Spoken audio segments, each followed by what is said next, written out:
Hello everyone, my name is Akanksha और आप देख रहे हैं साइंस नगरी। तो आज हम क्लास 10 साइंस के लिए एक बहुत अच्छा टॉपिक लेकर आए हैं जिसमें से आपके एमसीक्यू भी पूछे जाते हैं, आपकी इक्वेशन भी लिखने के लिए आती हैं। जब इक्वेशन लिखने के लिए आती है तो बच्चों को उनके केमिकल नेम नहीं याद रहते हैं, उनके कंपाउंड का फॉर्मूला लर्न नहीं रहता है। तो कैसे हम उसको लर्न कर पाएं इजी और सिंपल वे में, तो आज का हमारा टॉपिक यही है, how to learn compound and their chemical name in simple and easy way. तो चलिए शुरू करते हैं। यहाँ पर मैंने कुछ हिंट्स आप लोगों को दिए हुए हैं। जैसे हम बात करें Na की, तो Na को हम क्या लिखते हैं? सोडियम। Na का नाम क्या है? सोडियम। CO3 जो आयन है उसको हम क्या लिखते हैं? कार्बोनेट। SO4 को हम क्या लिखते हैं? सल्फेट। तो आज हम इसी से जुड़े जो हमारे केमिकल फॉर्मूला है, केमिकल नेम है, उन्हीं कंपाउंड के बारे में बात करेंगे। तो सबसे पहले कंपाउंड की अगर हम बात करते हैं तो हमारा कंपाउंड है Na2CO3।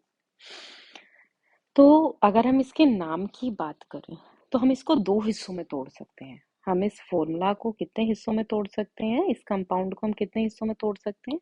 इस कंपाउंड को हम तोड़ सकते हैं दो हिस्सों में। तो दो हिस्सों की अगर हम बात करें, कौन कौन से दो हिस्से हैं? एक तो आपका Na है और दूसरा आपका क्या है? CO3।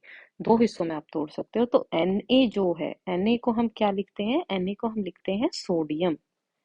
क्या लिखते हैं? सोडियम। और CO3 को हम क्या लिखते हैं? CO3 को हम लिखते हैं कार्बोनेट। तो इस केमिकल फॉर्मूला का नाम आपका क्या होगा? Sodium carbonate. अब कुछ बच्चे सोच रहे होंगे कि इसमें क्या टफ है जो मैम बता रही हैं। आप लोग एक गलती करके आते हो, जब आपका एग्जाम होता है वहां पर आप एक गलती करके आते हो। वो गलती क्या है? इसी के साथ में पूछ लिया जाता है एमसीक्यू में कि सोडियम बाइकार्बोनेट का फॉर्मूला बताइए। या आपको फॉर्मूला दे दिया जाता है, उसमें से पूछ लिया जाता है कि इनमें से सोडियम बाइकार्बोनेट कौन सा है, और आपको दोनों फॉर्मूला लिख दिए जाते हैं। तो कुछ बच्चे जो होते हैं वो सोडियम बाइकार्बोनेट में ये वाला फॉर्मूला टिक कर आते हैं और कुछ बच्चे सोडियम कार्बोनेट में ये वाला फॉर्मूला टिक कर आते हैं। तो हमें वही चीज समझनी है कि हमारा सोडियम कार्बोनेट कौन सा है और सोडियम बाइकार्बोनेट कौन सा है। अब हमने बात करी थी कि हम इस फॉर्मूला को हम दो हिस्सों में तोड़ सकते हैं, Na और Ca। अब अगर हम नीचे वाले फॉर्मूला की बात करें तो उसको हम कितने हिस्सों में तोड़ सकते हैं? तीन हिस्सों में, Na, H और CO3। हम तीन हिस्से में उसे तोड़ सकते हैं, Na, H और CO3। तो अगर हम तीन हिस्सों में तोड़ सकते हैं तो इसका नाम लिखने के लिए भी हमें तीन वर्डों का इस्तेमाल करना पड़ेगा। सबसे पहला Na के लिए आप क्या लिखोगे? मैंने यहाँ पर आपको बताया हुआ है हिंट में, Na के लिए आप लिखोगे सोडियम। ठीक है, H को अभी हम छोड़ देते हैं। CO3 के लिए आप क्या लिखोगे? कार्बोनेट।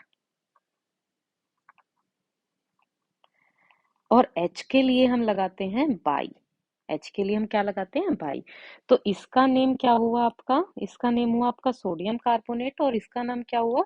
Sodium by carbonate. जैसे इसको आप तीन हिस्सों में तोड़, दो हिस्सों में तोड़ सकते हो, Na2 और CO3। इसके नाम को भी आप दो हिस्सों में तोड़ सकते हो, सोडियम और कार्बोनेट। इसी तरह अगर इस फॉर्मूला की बात करें तो इस फॉर्मूला को आप कितने हिस्सों में तोड़ सकते हो? तीन हिस्सों में आप तोड़ सकते हो। तो इसके नाम को भी आप कितने हिस्सों में तोड़ सकते हो? तीन हिस्सों में तोड़ सकते हो। तो इसका नाम होगा सोडियम बाइकार्बोनेट। तो चलिए, आज के लिए आपका एक होमवर्क है जो आपको कमेंट बॉक्स में उसका आंसर लिखना है। अगर हम बात करते हैं, मैं आपको दो केमिकल फॉर्मूलाज देती हूँ जिसके आपको नाम लिखने हैं। Na2SO4 and NaHSO4। इन दोनों फॉर्मूला के नेम आपको कमेंट बॉक्स में मेंशन करने हैं। So thank you so much. आज के लिए इतना ही, मिलते हैं अगली वीडियो में।